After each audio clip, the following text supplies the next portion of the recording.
tere! Täna räägime teemast, kuidas reklaamiraha ehitas nii-öelda woke tsensuuri. Kui rääkida woke ideoloogia tõusust, siis tavaliselt räägitakse aktivistidest, ülikoolidest, sotsiaalmeediast või poliitilisest vasakust. Need kõik mängisid oma rolli. Aga ainult nende vaatamine jätab välja ühe väga olulise küsimuse. Kuidas sai suhteliselt väikese, kuid erakordselt aktiivse ideoloogilise grupi maailmavaatest terve interneti ametlik käitumisjuhend? Kuidas jõudsime olukorda, kus 10 aasta jooksul muutusid korraga sotsiaalmeedia reeglid, ettevõtete kommunikatsioonid, personalipoliitika, meelelahutus, ajakirjandus ja isegi igapäevane sõnavara? Kuidas muutus internet, kus varem kehtis põhimõte, et kui sulle ei meeldi, ära vaata või siis lihtsalt blokeeri? Keskkonnaks, kus järjest sagedamini kehtis põhimõte, kui mulle see ei meeldi, ei tohi ka sina seda vaadata. Et minu hinnangul ei sündinud see muutus ainult ideoloogiast, selle tekitas 3 süsteemi koostöö. Ideoloogiliselt kallutatud meedia, institutsioonidesse jõudnud aktivism ja riskikartlik reklaamimajandus.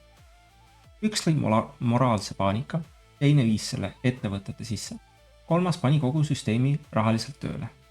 Ja kõige iroonilisem osa on see, et väga paljud inimesed, kes seda ideoloogiat levitasid, nimetasid ennast kapitalismi vastaseks.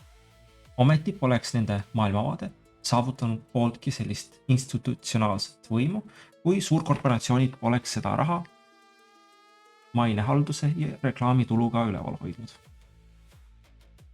Et paljud seostavad woke ajastu kõrghetke Covidi perioodiga. See on arusaadav.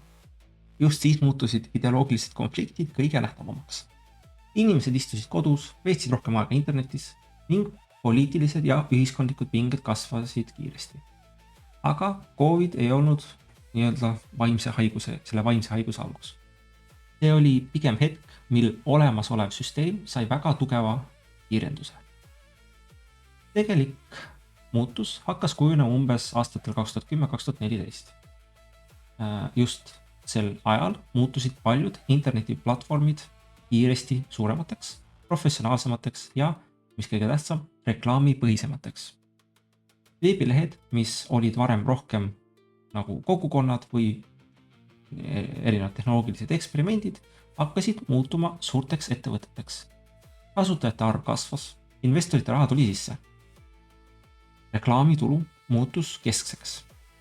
Ja koos reklaamirahaga muutus ka see, kelle eest platvorm tegelikult vastutas. Varem võis platvormi põhiklient olla kasutaja. Reklaamipõhises mudelis on kasutaja sageli toode.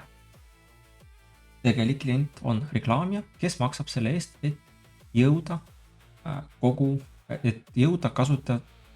kasutaja tähelepanuni. See muudab kogu süsteemi stiimuleid. Kui kasutaja on pahane, võib ta kirjutada vihase kommentaari. Kui suur reklaamija on pahane, võib ta võtta kaasa miljoneid eurosi. Ettevõttest välja nii-öelda. Ettevõte kuulab tavaliselt seda, kelle lahkumine maksab rohkem. Kelle lahkumine on valusam. See ei ole isegi eriline vandenõu, see on lihtsalt nagu ärimudel. Et selle vastu ei pea nagu eriti midagi mõtlema ja pakkuma.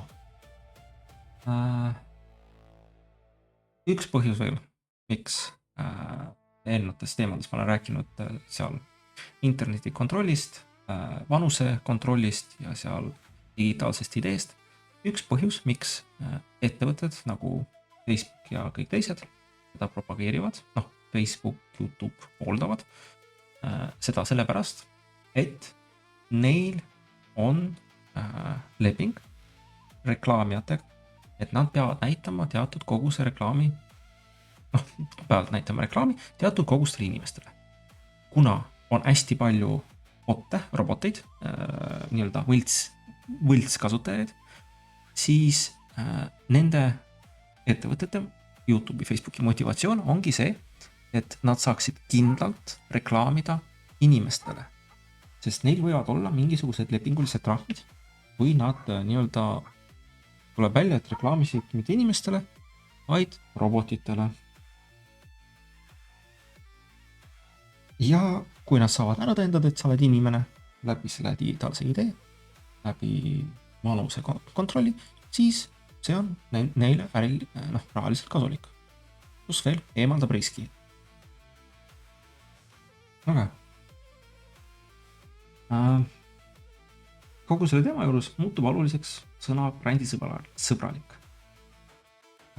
Brändisõbralik ametlikult tähendab, et see sisu, mille kõrval reklaamija tunneb ennast turvaliselt.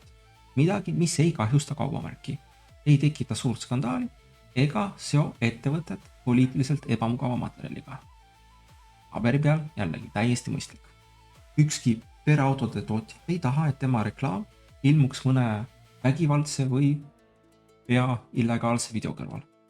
Aga probleem tekib siis, kui brändisõbralikkus ei tähenda enam ainult vägivalla, kuritegevuse või otsese ahistamise vältimist. Ühel hetkel hakkab see tähendama ka poliitiliselt sobivat keelt. Mõni seisukoht on lubatud, mõni vajab konteksti, mõni vähendab nähtavust, mõni toob kaasa reklaamituru kaotuse, mõni võib lõpetada kasutajakonto. Sellisel juhul ei otsusta avaliku arutelu piire enam ainult seadus või kasutajate enda valik. Neid hakkavad kujundama reklaamiosakonnad, suhtekorraldajad ja korporatiivsed riskihaldurid. Inimesed, keda keegi ei valinud, saavad sisuliselt otsustada, milline arvamus on äriliselt vastuvõetav. Ametlikult jällegi see ei ole tsensuur, sest riik ei keelanud mitte midagi. Praktikas võib tulemus olla väga sarnane. Arvamus kaob, sest selle avaldamine muutub platvormile, tööandjale või sisuloojale majanduslikult liiga kalliks. Räägime siis meediast, aktivistidest ja reklaamidest. Kuidas see surve nagu tegelikult töötas?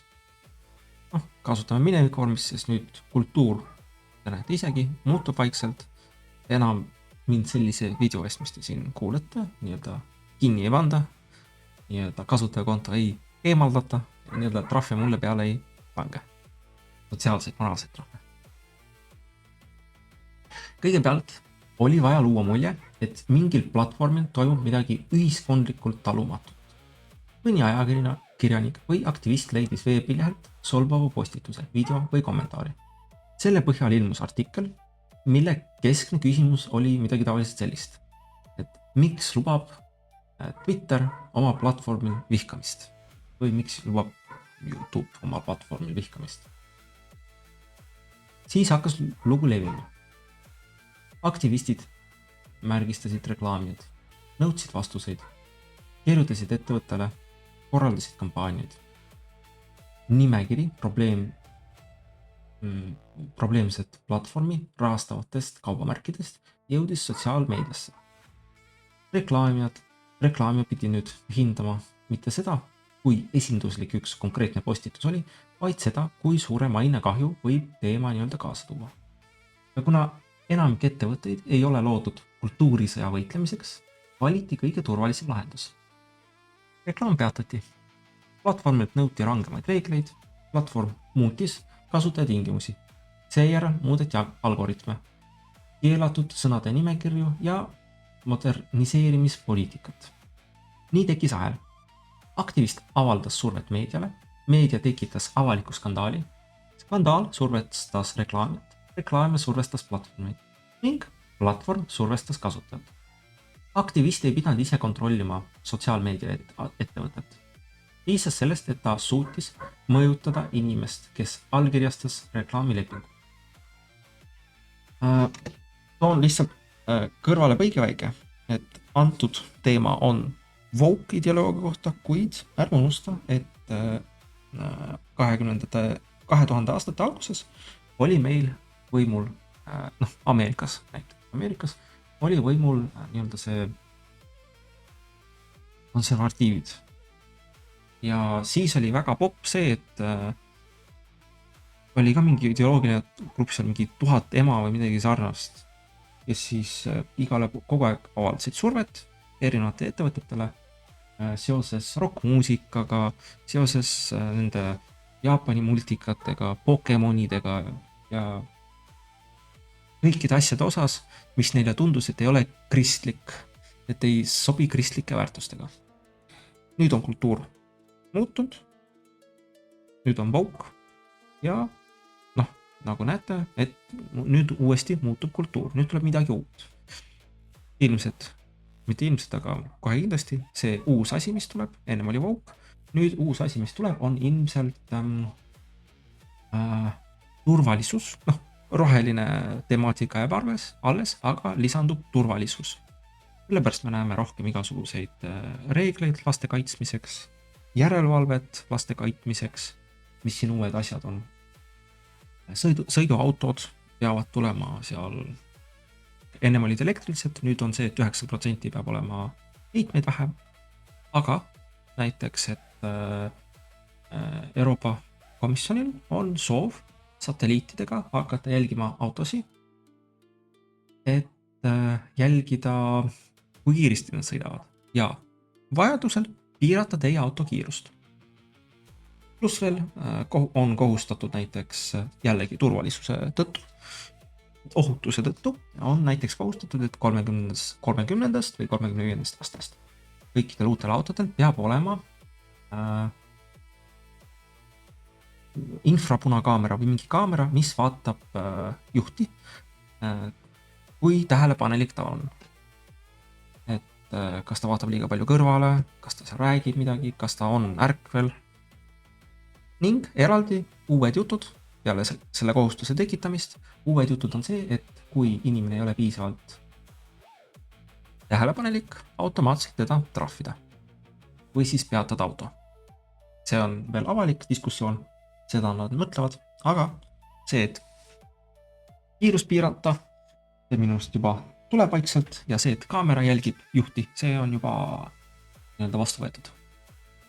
Ehk siis need asjad, mis ma siin räägin, ma räägin küll woke ideoloogiast, aga neid paralleele võib näha erinevates kultuurilistel perioodidel. Erinevad inimesed rõhuvad erinevad asju, aga eesmärk on üks ja sama. Aga jah. Kas ettevõtted hakkasid nagu äkki moraalseks? Ettevõtted esitasid neid muutusi sageli väärtuspõhiste otsustena. Öeldi, et ettevõte seisab kaasamise, turvalisuse, mitmekesisuse ja austuse eest. Kõik väga ilus. Ja mõni seal töötav inimene võis seda ka täiesti siiralt uskuda. Aga suure ettevõtte kui institutsiooni käitumist ei juhi tavaliselt moraalne ärkamine nii-öelda. Seda juhivad tulud, riskid, õiguslik vastutus ja maine. Ettevõte ei ole tavaliselt moraalne ega ebamoraalne. Ta on amoraalne. Tema peamine ülesanne ei ole kaitsta ühiskondlikke tõde, vaid teenida raha, vähendada riske ja säilitada turuosa. Kui see progressiivsete Pride lipp aitab toodet müüa, pannakse see pakendile. Kui ettevõte tegutseks autoritaarses süsteemis, kus võim nõuaks täiesti vastupidist sümboolikat, kohanduks suur osa nendest ettevõtetest tõenäoliselt sama kiiresti ka sellega. Jätame meelde, et kõik need suured ettevõtted, kes meil on siiamaani elus, kes töötasid ka teise maailmasõja ajal, kui Hitler oli võimul, tegid täiesti rõõmsalt äri ka natsidega ja kõikide teistega.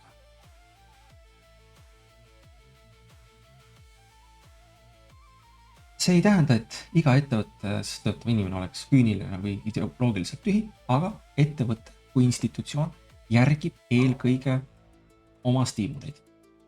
Ta toetab seda moraali, mis parajasti kaitseb tema kasu. Ettevõte võib avaldada väga emotsionaalset teksti oma sügavatest väärtustest, aga teksti all istub tavaliselt Exceli tabel, kus on kirjas, kui suur on kasu või kahju, kui nad lähevad selle ideega kaasa. Aga jah, see ei tähenda, et kõik korporatiivsed ühiskondlikud kampaaniad oleks tingimata võltsid. See tähendab, et nende püsivus sõltub väga sageli majanduslikust kasust. Räägime natuke institutsionaalsest hõivamisest. jah, väline surve üksi pole nagu olnud piisav. Süsteem muutus palju tõhusamaks siis, kui sama ideoloogiat kandvad inimesed jõudsid ettevõtete sisemistesse võimupositsioonidesse. Nagu ma enne rääkisin, kus seal ideoloogid satuvad ettevõttesse, kuidas nad üksteist ära tunnevad, asesõnadega ja nii edasi, hi-him, ksemi, do, re, mi, fa, sol ja kõik need muud igasugused eesliited, mida nad kasutavad. Ühesõnaga, siis kui need inimesed, ideoloogid, jõudsid personaliosakondadesse, kommunikatsiooniosakonda, turundusse, õigusosakonda, usaldus- ja turvalisusmeeskondadesse või mingisugusesse moderniseerimismeeskonda või keskastme juhtimisse, siis nad ei pidanud ettevõtted täielikult enda kontrolli alla võtma. Piisab sellest, et nad kontrollisid, kuidas juhatusele riske selgitati ja kirjeldati. Juht ei pruukinud ise identiteedipoliitikast midagi arvata. Tema ette jõudis aga esitlus, mille järgi ühe aktivistliku nõudmise eiramine võib põhjustada meediaskandaali, töötajate protesti, reklaamijate lahkumise ja kohtuasja. Samas ei olnud vastaspoole rahulolematus veel organiseeritud. Tavaline klient võis kodus noriseda, aga ostis toote ikkagi ära. Ettevõtte seisukohalt oli valik lihtne. Ühel poolel oli väga organiseeritud vähemus, kes kirjutas kaebusi, võttis ühendust ajakirjanikega ja ähvardas mainekahjuga. Teisel poolel oli suurem, kuid passiivsem grupp, kes tõenäoliselt midagi ei teinud. Riskikartlik ettevõte rahustas seda poolt, kes näis ohtlikum. Mitte tingimata sellepärast, et ta oli arvuliselt suurem, ta lihtsalt oli paremini organiseeritud. Räägime siis meie lemmikust konsensusest, mida meile igalt poolt räägitakse. Kord kliimapoliitika, kord energeetika, kord woke ideoloogia, vahetale. Konsensus on niisugune asi, mida maailmas põhimõtteliselt ei olegi. On isegi meil anekdoot olemas eestlastele. Et paned 3 juristi ühte tuppa kinni ja küsid neilt arvamust mingi teema kohta ja saad 8 eri arvamust. Ja ükski neist ei ole konsensuslik.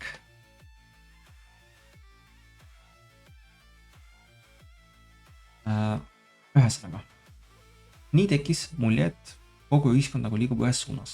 Just seetõttu, et nad olid igal pool ja nad olid hästi organiseeritud.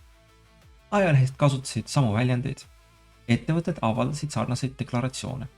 Filmid, erinevad arvutimängud, videomängud, telesarjad, teatrid hakkasid kordama samu sõnumeid. Personaliosakonnad korraldasid sarnaseid koolitusi. Platvormid kehtestasid sarnaseid reegleid. Kui inimene nägi sama keelt kõikjal, võis tal tunduda, et peaaegu kõik teised usuvad sellesse. Tegelikkuses ei pruukinud isegi süsteemis töötavad inimesed seda eriti uskuda. Paljud lihtsalt teadsid, milline seisukoht on karjäärile oluline. See ongi institutsionaalse konsensuse kõige tugevamaid omadusi. Ta ei vaja seda, et kõik usuksid. Ta vajab, et piisavalt palju inimesi arvaksid, et kõik teised usuvad. Nii tekib kuidas ma ütlen? Nii tekibki konsensus. Inimene, kes kahtleb antud teema kohta, ta ei hakka sellest rääkima. Tema kolleeg näeb, et keegi ei vaidle vastu ja eeldab, et konsensus ongi päris. Seejärel jääb ka tema vaid. Lõpuks räägivad avalikult peamiselt need, kes on kõige ideoloogilisemad. Ja süsteem järeldab nende häälekuse põhjal, et nad esindavad kõiki. Keel kui kontrollimehhanism. Oluline osa selles süsteemis oli kontroll keele üle. Seda ma olen väga mitmetes videodes rääkinud, nüüd saate natuke paremini aru, mis ma mõtlesin selle all. Mõned sõnad muutusid keelatuks, teised kohustuslikuks, nagu need eessõnad. Mõisted muutusid kiiresti ning inimesed pidid pidevalt jälgima, milline termin oli parasjagu vastuvõetav. See ei olnud ainult viisakuse küsimus, keele kasutusest sai lojaalsuse test. Kui kasutasid õiget sõnavara, näitasid, et mõistad ja aktsepteerid institutsionaalset raamistikku. Kui keeldusid, ei olnud sa enam lihtsalt eriarvamusel, sind võid nimetada rassistiks, seksistiks, homofoobiks, transfoobiks, fašistiks ja paremäärmusliseks. Nende sõnade esialgne tähendus oli väga tõsine ja tähendas palju, aga mida rohkem neid kasutati tavaliste eriarvamuste summutamiseks, seda kiiremini hakkasid nad oma mõju kaotama.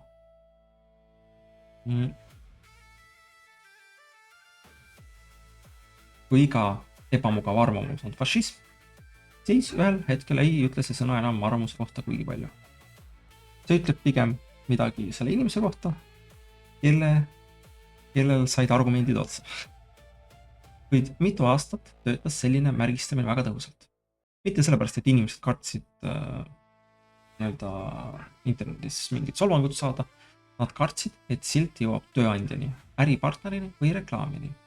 Ideoloogiline surve muutus majanduslikuks surveks. Need ideoloogid olete näinud ka uudistes, internetis, erinevad kommentaarid, et kui keegi rääkis vastu sellele näilisele konsensusele, siis aktivistid helistasid tööandjale ja tegid kõik selleks, et saada neid kas vallandatud või tegid mingisugust leidsid mingi muu viisi, kuidas inimest survestada. Ameerikas üks väga populaarne survestusviis, mis aktivistidel oli SWAT-imine. Ehk siis nad helistasid politseisse, et nad kuulevad mingit kisa, relvalaske, muud sellist sellele aadressil, kus elas see inimene, kellel oli teistsugune arvamus. Ja siis muidugi politsei tegi reidi sinna. Vahetevahel tehti mitu korda.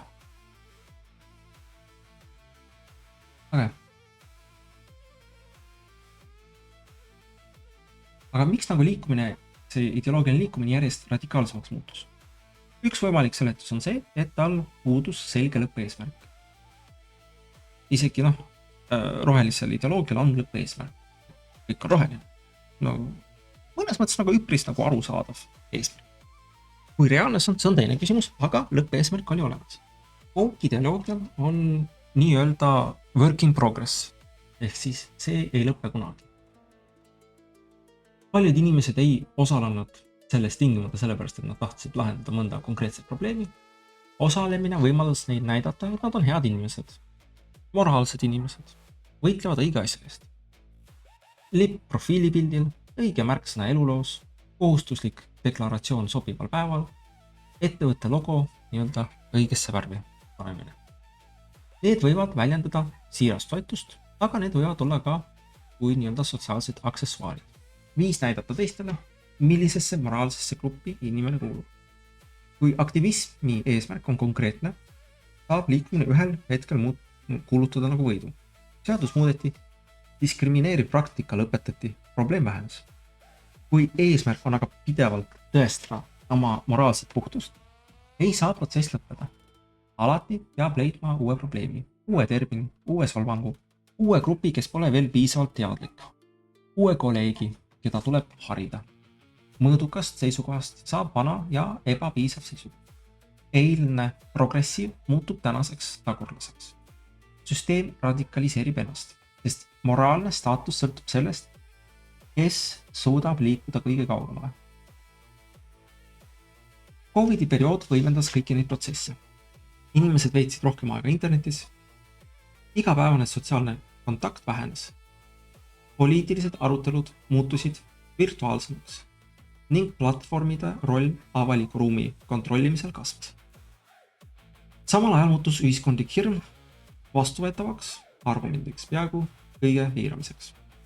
Sisu ei pidanud enam olema ebaseaduslik, piisas sellest, et seda nimetati ohtlikuks, kahjulikuks või eksitavaks. Siin tuleb lisada väike täpsustus. Kriisi ajal oli platvormidel tõepoolest vajadus tegeleda pettuse ja ohtlike soovituste ja valeinfoga. Probleem seisnes selles, et ajutisest kriisimeetmest kujunes väga kiiresti üldine juhtimismudel. Kui platvorm on kord õppinud, et ta võib turvalisuse nimel otsustada, millised poliitilised või teaduslikud väited on vastuvõetavad, on väga ahvatlev kasutada sama tööriista tööriista ka pärast kriisi. Bürokraatia ei loobu vabatahtlikult võimust, mille vajalikkust ta on juba suutnud tõestada. Ametlikult oli eesmärk kaitsta inimesi.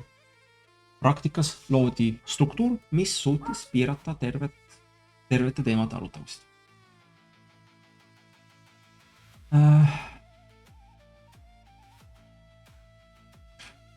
Põhimõtteliselt, kuidas see nagu woke, mitte ideoloogia, aga võimuhaarang millal hakkas murenema. Et esimene niisugune suurem mõra oli siis, kui Elon Musk otsustas osta Twitteri. Ja see oli nii-öelda esimene suurem mõra. Mitte sellepärast, et Twitter või X nüüd muutus järsku täiuslikuks sõnavabaduse platvormiks, ei muutunud, seal samamoodi on mingisugused piirangud peal. Platvormil on endiselt reeglid, algoritmid, ärilised huvid ja piirangud. Olulisem oli signaal. Üks suur platvorm oli valmis avalikult vaidlustama nii-öelda senise arusaama, et reklaamijad ja aktivistlik meediaklass peavad määrama nii-öelda lubatud arvamuse piiri. Musk oli valmis reklaamijatega konflikti minema viisil, mida paljud teised ettevõtte juhid vältisid. See muutis jõudude tasakaalu. Seni oli surve peamiselt ühesuunaline, aktivistlik kampaania nõudis piirangut ning ettevõtte kohandus. Nüüd tekkis nähtav vastus, mille järgi reklaamija surve ise võib muutuda avalikuks skandaaliks. See ei lõppenud tsensuuri ega ideoloogilist võitlust, kuid näitas, et varasem institutsionaalne konsensus ei olnud päris konsensus. See sõltus nagu väga konkreetsete inimeste otsustest ja teistsuguse juhtimise korral võisid ka reeglid muutuda. Üks lisaasi oli ka see natukene kõrvalpõige on see, et COVID ajal tehti hästi suuri nii-öelda tehnoloogia ettevõtted, tegid hästi palju võtsid hästi palju inimesi tööle, rohkem kui vaja oli. Ja siis, kui Musk ostis Twitteri ära, ta vallandas päris suure protsendi töötajatest, kes ilmselt olid siukesed muidusööjad, kes ei panustanud ettevõttesse millegi kasulikuga, ilmselt keegi tegeles aktivismiga, keegi ilmselt mitte midagi tegelenud, aga ta vallandas suure koguse inimesi ning Aragram, mis Twitterist sai, mitte midagi, töötas täpselt sama hästi edasi. Ja nüüd me näeme ka, et teised ettevõtted on hakanud vaikselt inimesi laiali saatma. Jah, osa on seotud kindlasti selle tehisintellektiga, osa on seotud kriisiga ja nii edasi, aga osa on ka seotud sellega, et nähti, et ei ole vaja enam neid aktiviste enda juures hoida. Sellepärast, et nende hoidmine võib nüüd ettevõttele olla kahjulikum. Aga jah, miks süsteem hakkas nõrgenema? Et ideoloogiline süsteem püsib nii kaua, kuni selle järgimine tundub ettevõttele odavam kui selle eira. Mitu aastat oli aktivistide rahuldamine peaaegu alati kõige turvalisem risk. Kriitikud protestisid, aga ostsid toodet edasi. Aktivistid protestisid ja tekitasid meediakriisi. Siis hakkas see nagu majanduslik kalkulatsioon muutuma. Mõni ideoloogiliselt laetud toode või reklaamikampaania ei toonud enam ainult positiivset tähelepanu. See võis juba hakata müüki kahjustama, kliente eemale peletama ja kaubamärki lõhestama. Üks kõige suurem näide oli õllereklaam, kas oli transaktivisti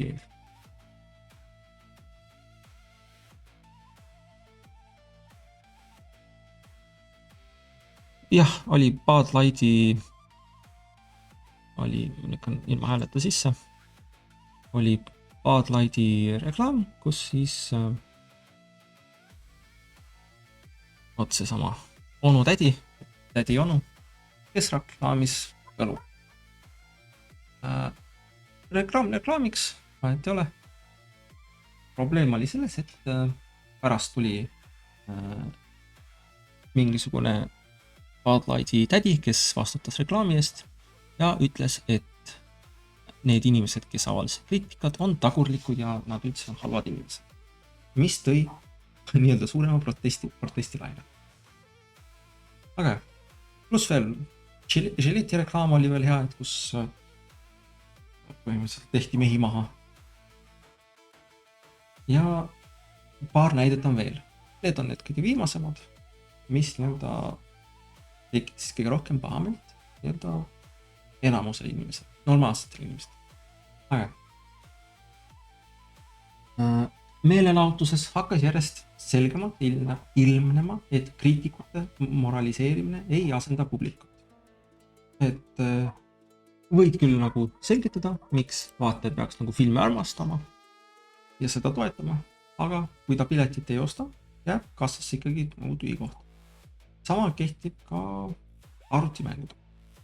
Ettevõte võib süüdistada publikut eelarvamuste, väheses harituses või vales poliitilises mõtlemises. Aga kvartali aruandes on väga keeruline märkida saamata jäänud tulude põhjuseks seda, et kliendid on moraalselt ebapiisavad. Nagu selliste asjadega tihti juhtub, kohtub ideoloogiline enesekindlus ühel hetkel raamatupidamisega. Ja raamatupidamine on harva sentimentaalne. Nendest aktivistidest ja arvutimängudest ma veel kirjutan. Aga aktivist ei ole süsteemi kõige võimsam osa, et lihtne on keskenduda internetis kõige lärmakamatele inimestele. Nad on nähtavad, nad kirjutavad radikaalseid postitusi, esitavad nõudmisi ja korraldavad kampaaniaid. Aga nad ei ole süsteemi kõige võimsam osa. Ilma institutsionaalse toetuseta oleks suur osa sellest jäänud nii-öelda interneti subkultuuriks. Kuskile kaugele, mida keegi ei näe ega kuule. Tegelik võim tuli inimestelt ja organisatsioonidele, kes said otsuseid jõustada. Reklaamijad, kes võisid rahastuse ära võtta, ettevõtete juhid, kes muutsid ettevõtte poliitikat, personaliosakonnad, kes muutsid ideoloogia töökoha reegliks, platvormid, kes muutsid selle kasutaja tingimuseks, meedia, kes võttis eriarvamuse nii-öelda maine probleemiks.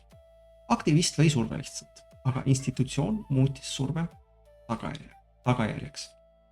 Seetõttu on ekslik arvata, et kogu nähtus tekkis lihtsalt mõne ekstreemse interneti kasutaja tõttu. Internet on alati olnud täis ekstreemseid inimesi ja ohtlikke inimesi. Uus oli see, et ettevõtted hakkasid nende nõudmisi jõustama. Aga kas nii-öelda vastuseks või kättemaksuks peaks nagu sama tegema? Institutsionaalset võimu ei saa lihtsalt ignoreerida. Kui üks pool organiseerub, avaldab survet ja kujundab ettevõtte stimuleid, ei piisa teisele poolele nii-öelda viisakalt vaikselt kõrvale jäämisest. Sest tühi ruum ei jää tühjaks või siis loodus ei salli tühja koha. Kui üks grupp nõuab avalikult oma väärtuste rakendamist ja teine ütleb, et tema ei taha poliitikas osaleda, jõuab ettevõtte juhtkonnale ainult esimese grupi nõudmine. Sellest vaatenurgast on tarbijal kaks praktilist tööriista. Esiteks rahakott. Kui ettevõte avastab, et ideoloogiline kampaania vähendab müüki, muutub selle moraalne julgus üllatavalt kiiresti paindlikuks. Teiseks hääl. Ettevõtted reageerivad tajutud avalikule arvamusele. Kui ainult üks pool kirjutab, kaebab ja suhtleb, käsitletakse teda avalikkuse esindajana. See ei tähenda, et iga toote ümber peaks alustama uut kultuurisõda, aga vaikimine ei ole neutraalne. Kui teine pool kasutab vaikust tõendina selle kohta, et vastuseisu ei ole üldse olemas. Siin peitub siiski oht. Kui vastureaktsiooni eesmärk muutub lihtsalt ühe ideoloogilise tsensuuri asendamiseks teisega, kordub sama tsükkel. Võimu tööriist ei muutu paremaks ainult seetõttu, et nüüd see on meie käes. Aga jah. Kapitalismist räägib. Et Woke tsensuuri ei hoidnud üleval mitte ainult aktivism, vaid ka kapitalism. Täpsem oleks öelda, seda hoidis üleval reklaamipõhine, lühinägelik ja riskikartlik korporatiivne kapitalism. Turumajandus ise ei nõua konkreetset ideoloogiat, kuid ettevõtted reageerivad stiimulitele. Kui piiramine kaitseb reklaamitulu, siis seda piiratakse. Kui poliitiline kampaania tõstab müüki, siis tehakse kampaania.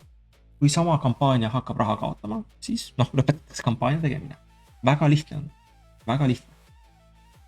Probleem ei ole ainult kasumisoovis. Probleem on selles, et kui ettevõtted usuvad, et kõige turvalisem viis kasumit säilitada on anda kõige organiseeritumale survegrupile kontroll avaliku kõne üle. Sellisel juhul ei ole ettevõte enam neutraalne turuosaline. Temast saab ideoloogilise võimu jõustaja, mitte tingimata veendumusest, aga lihtsalt mugavusest.